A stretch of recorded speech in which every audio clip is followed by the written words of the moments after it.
How to clear iOS in an iPhone storage. Hello everyone. In this video, I will show you how to delete the iOS update on your iPhone. First, navigate to the Settings app on your iPhone. Once you reach here, go to the General option.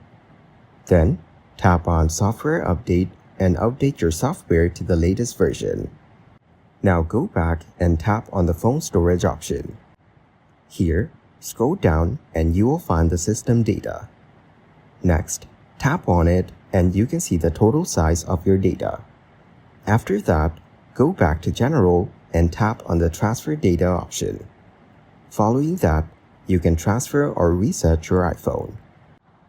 Thank you guys for watching this video. Hope you got some value.